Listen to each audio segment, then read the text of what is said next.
Hey everyone, welcome to this explainer. I'm really pumped you're joining me today because we are setting the stage for a seriously dynamic, super focused journey through 12 absolutely essential words. We're diving headfirst into lesson 13 of our vocabulary source material. And you know what? We're going to do things a little differently this time. Instead of just reading down a boring list, we're grouping these words thematically so they actually stick in your brain for good. Let's get right into it. So, to kick things off, check out this fantastic, kind of funny quote right at the top of Lesson 13. He can compress the most words into the smallest ideas of any man I ever met. That's Abraham Lincoln, by the way, totally roasting a fellow lawyer. But honestly, it's a brilliant reminder of why we're even doing this.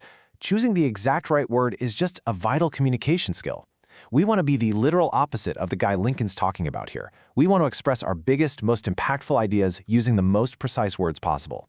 And make no mistake, these concepts are universally essential. What's super fascinating about our source material is that it even includes bilingual instructional transcripts. Like we see Korean pronunciation in translation guides right alongside the English text. Mastering these specific words connects learners globally. It gives us all this shared toolkit for clear communication, no matter where you're starting from.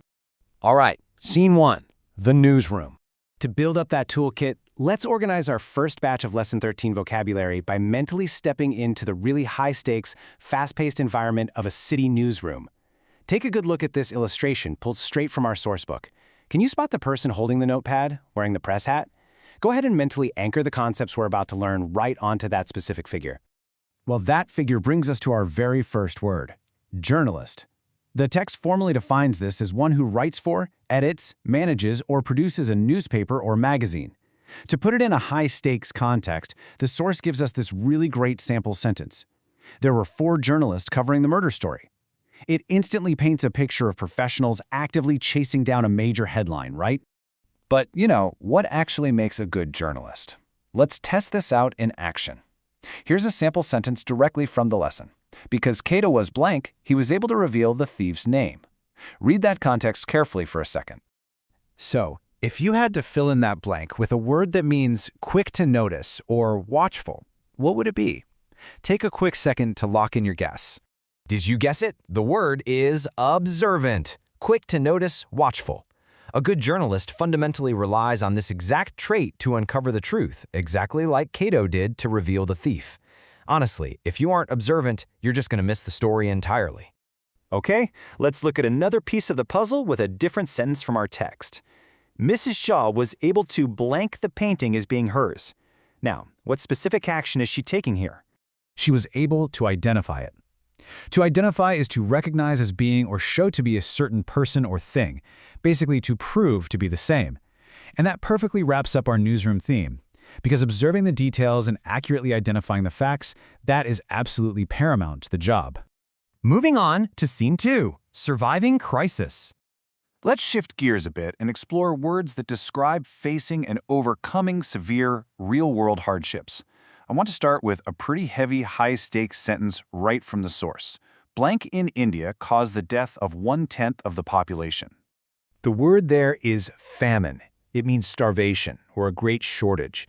Now, the absolutely crucial point here is that our source text brilliantly shows how to use this word both literally and figuratively. So literally, as in the terrible starvation that tragically struck India, but figuratively, the text gives us this sentence.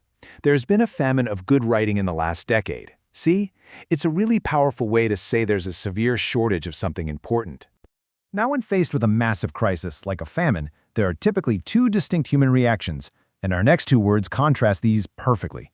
You can either attempt to escape the crisis, or you can hunker down, stay put, and weather the storm. If you choose to escape, well, you might migrate, to move from one place to another. The source text actually shares a highly relatable, humanizing anecdote for this one. My grandfather migrated to New York from Italy in 1919. It's a word that's deeply, deeply tied to human survival and seeking opportunity. But what if you stay? Well, then you must persist. To continue firmly, to refuse to stop or be changed. It is basically the ultimate survival word. But of course, it scales right down to everyday life too. As the text mildly notes in one of its examples, sometimes you just have to persist when, quote, the humid weather persisted all summer. I think we can all relate to that. Next up, spotlight on. Commence. we're going to pivot to a really fascinating linguistic paradox found right in the Spotlight feature for Lesson 13. Many people wonder why the very end of someone's school days should be celebrated by commencement exercises. Have you ever actually thought about that?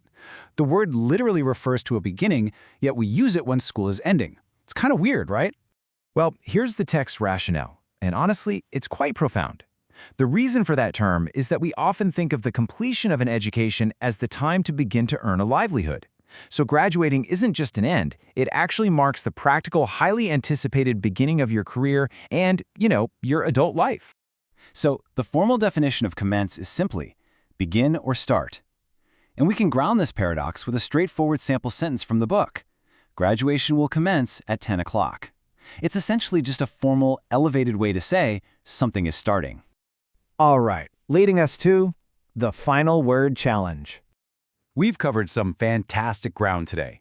As the authors of Lesson 13 stress, context is absolutely the key to mastery. What you're seeing now is the full list of all 12 absolutely essential words from this chapter. We took a deep dive into 7 of them today, from the observant journalist to persisting through a famine. Consider the remaining 5, revive, vessel, hazy, gleam, and editor, as your final homework. Look up how they tie into the exact themes we explored today. But don't just leave these words here on the screen. Seriously, which of these 12 words will you migrate into your daily conversation today? Remember, the precision of your vocabulary totally dictates the clarity of your thoughts. If Abraham Lincoln was right and a poor vocabulary shrinks our biggest ideas, what could mastering Lesson 13 unlock for you? Thanks so much for joining me for this explainer. Keep persisting, and I'll catch you next time.